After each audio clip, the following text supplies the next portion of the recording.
নমস্কার, একটা নতুন ভিডিও নিয়ে আজকের ভিডিওতে আমরা আলোচনা করব মেকানিক্যাল ইঞ্জিনিয়ারিং এর সুপার শর্ট সাজেশন নিয়ে। আমরা বিগত যে সাজেশন গুলো দিয়েছি আমাদের চ্যানেলে দেখবেন সব প্রশ্ন আকারে দেওয়া আছে, তো সেই সাজেশন গুলো কিন্তু সব কমন বেরিয়েছে।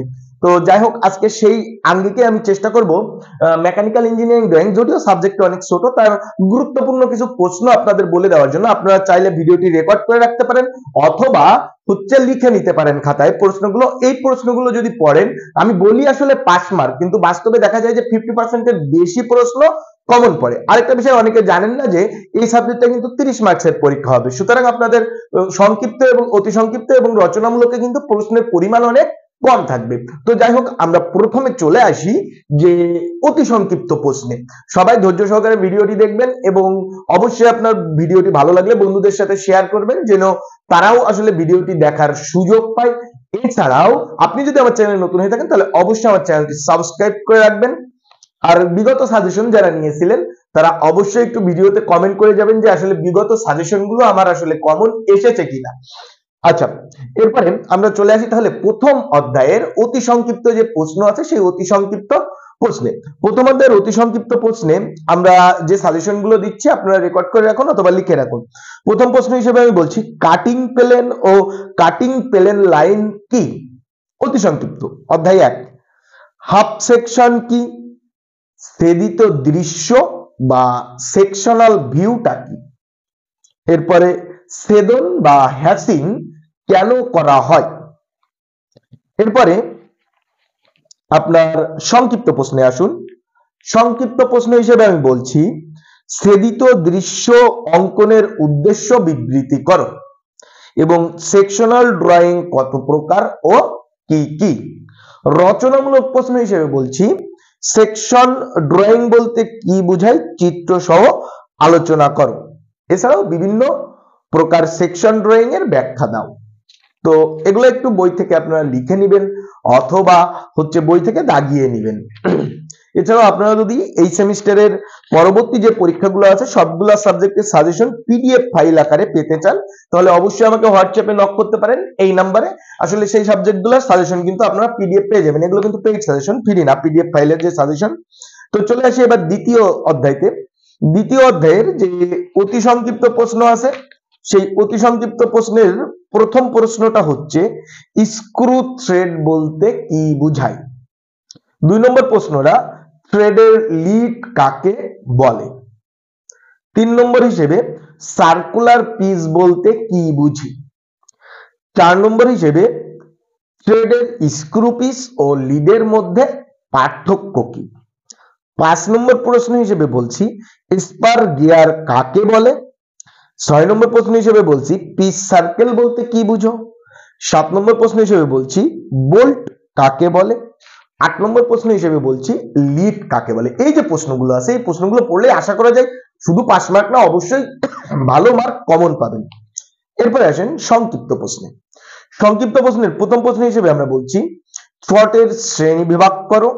দ্বিতীয় অধ্যায় কিন্তু এগুলা যদি পিডিএফ ফাইল আকারে পেতে চান তাহলে অবশ্যই আমাকে হোয়াটসঅ্যাপে নক দিবেন। পরবর্তী সকল পরীক্ষার সাজেশনগুলো অবশ্যই পিডিএফ ফাইল আকারে পেয়ে যাবেন।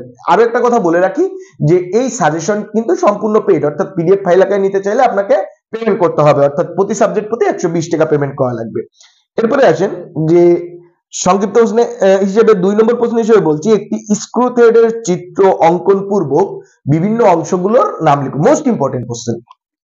এরপরে চিত্র সহ থ্রেডের লিড ও পিস উল্লেখ করো। এরপরে সবথেকে গুরুত্বপূর্ণ প্রশ্ন, একটি গিয়ারের আংশিক চিত্র অঙ্কন করে বিভিন্ন অংশ দেখাও। এরপরে প্রশ্ন হিসেবে, স্ক্রু থ্রেডের সুবিধা অসুবিধা কি?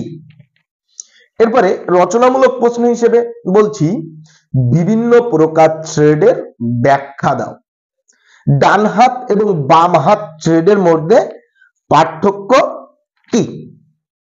এরপরে আসেন তৃতীয় অধ্যায়তে। তৃতীয় অধ্যায়ের অতি সংক্ষিপ্ত প্রশ্নে যাই আমরা। তো এভাবে এগুলা হয় বইতে দাগিয়ে নিন, তা না হলে লিখে নিন। আশা করা যায় এখান থেকে অবশ্যই কমন পাবেন, অবশ্যই, কারণ আমার বিগত সাবজেক্টগুলো কিন্তু একটাও মিস যায় না। আমার চ্যানেলে দেখবেন পরীক্ষার আগে ভিডিও করে দেওয়া আছে, ঠিক এরকম ভাবেই সেগুলো দেখবেন যে সব কমন পড়ে গেছে। এরপরে লেসন 3 তে আসেন যে অটোক্যাডের প্যাকেজগুলোর নাম কি? অতি সংক্ষিপ্ত প্রশ্ন, অটোক্যাডের প্যাকেজগুলোর নাম কি? অটোক্যাডে স্থানাঙ্ক কত প্রকার ও কি কি? এরপরে অটোক্যাডের অ্যাডভান্স সেটআপ উইন্ডোজের সেটিংস গুলোর নাম লেখো। এডিটিং কমান্ড কাকে বলে? ট্রিম কমান্ড কাকে বলে? অটোক্যাডে লেয়ার বলতে কি বুঝি? লিমিট কমান্ডের কাজ কি? এই যে 6টা প্রশ্ন। এরপরে আসেন অটোক্যাডে 2D এবং 3D অর্থটা কি? এই অধ্যায় থেকে একটু বেশি প্রশ্ন হবে, তার কারণ এই অধ্যায় থেকে অনেক বেশি প্রশ্ন আসে পরীক্ষায়। এরপরে অটোক্যাড 3D বলতে কি বুঝি? এরপরে WCS ও UCS এর ফুল মিনিংটা কি? এরপরে অটোক্যাডে অ্যারে কমান্ডের সাহায্যে কি সুবিধা পাওয়া যায়? এই যে 10টি প্রশ্ন, 10-11টি প্রশ্ন, এগুলো পড়লে এখান থেকে কমন পাবেন আশা করা যায়। এরপরে আপনার সংক্ষিপ্ত প্রশ্ন, অটোক্যাডে মডিফাই টুলবার ও ডাইমেনশন টুলবার দুটির নাম ও কাজ লিখো। এরপরে অটোক্যাডের ব্যবহৃত ড্র কমান্ডের 4টি নাম লেখো এবং অটোক্যাডে এডিটিং কমান্ডের 4টি নাম ও ডাইমেনশন কমান্ডের 4টি নাম। এগুলো খুবই সহজ, এডিটিং, মডিফাই, ডাইমেনশন, এই 4টি। এরপরে অটোক্যাড 2D ও 3D এর মধ্যে পার্থক্য এবং অটোক্যাডের সাহায্যে আপনার একটি রেক্ট্যাঙ্গুলার দেখাচ্ছে 3x5 রেক্ট্যাঙ্গুলার বা 5x3 রেক্ট্যাঙ্গুলার অঙ্কনের পদ্ধতি বা পরিমাপ হচ্ছে আপনার একটু উল্টোপাল্টা করে দেওয়া থাকতে পারে। এরপরে আসেন যে মিরর কমান্ডের সুবিধা কি? এগুলো হচ্ছে সংক্ষিপ্ত প্রশ্ন গেল। এরপরে রচনামূলক প্রশ্ন, মডিফাই টুলবারের চিত্র সহ নাম ও কাজ, তারপরে হচ্ছে ড্র টুলবারের 5টা কমান্ডের চিত্র সহ নাম ও কাজ থাকতে পারে, অটোক্যাডের যে কোঅর্ডিনেট গুলো আছে এর চিত্র সহ বর্ণনা থাকতে পারে, অথবা ইউসিএস ও ডাব্লিউসিএস আইকনের মধ্যে পার্থক্য। এই যে 4-5টা প্রশ্ন বললাম এখান থেকে কিন্তু আসবে। আশা করি বিষয়গুলো বুঝতে পারছেন। এখন এগুলো হয় বইতে দাগিয়ে নেবেন, তা না হলে আপনারা হচ্ছে লিখে নিতে পারেন, এখান থেকে কমন আসবে কিন্তু। এরপরে টপ ডাউন অনুশীলনী 4, অতি সংক্ষিপ্ত প্রশ্ন, টপ ডাউন ডিজাইন বলতে কি বোঝায়? অটোক্যাডে অ্যারে কয় প্রকার ও কি কি? এরপরে একটা সংক্ষিপ্ত প্রশ্ন, অটোক্যাডে 5টি এডিটিং কমান্ডের নাম লেখো এবং 2D থেকে 3D এর ফ্লোচার্ট অঙ্কন করো। এরপরে রচনামূলক প্রশ্ন হিসেবে বলছি, অটোক্যাডে 2D ও 3D অঙ্কনের প্রয়োজনীয়তা লিখো, ক্যাডের সুবিধা ও অসুবিধা উল্লেখ করো। এটা হয়ে গেল রচনামূলক। এবার চলে যাবেন 5 অধ্যায়তে। 5 অধ্যায়তে আমাদের যে অতি সংক্ষিপ্ত প্রশ্নগুলো আছে সেটা হচ্ছে কি, গিয়ার ট্রেন বলতে কি বোঝায়? গিয়ার বলতে কি বুঝি? সচরাচর ব্যবহৃত বিভিন্ন প্রকার গিয়ার। এই অধ্যায় থেকে একটু বেশি প্রশ্ন থাকবে, কারণ এই অধ্যায়টা কিন্তু যারা মেকানিক্যালে পড়েন তাদের জন্য একদম মোস্ট ইম্পর্টেন্ট, কারণ আপনাদের বিষয় নিয়ে এই অধ্যায়তে আলোচনা করা আছে। এরপরে পিনিয়ন বলতে কি বুঝো? গিয়ার দিয়ে শক্তি পরিবহনের দুটি সুবিধা লিখো। ডগ বলতে কি বুঝো? স্পার গিয়ার বলতে কি বোঝায় এবং গিয়ারের প্রেসার কোনটি? এই যে 6-7টা প্রশ্ন, এটা পড়লে এখান থেকে কমন পাবেন আশা করা যায়। এরপরে আসেন সংক্ষিপ্ত প্রশ্ন, গিয়ার ড্রাইভের সুবিধা অসুবিধা কি? গিয়ারের দাঁত ব্যর্থ হওয়ার কারণগুলো কি?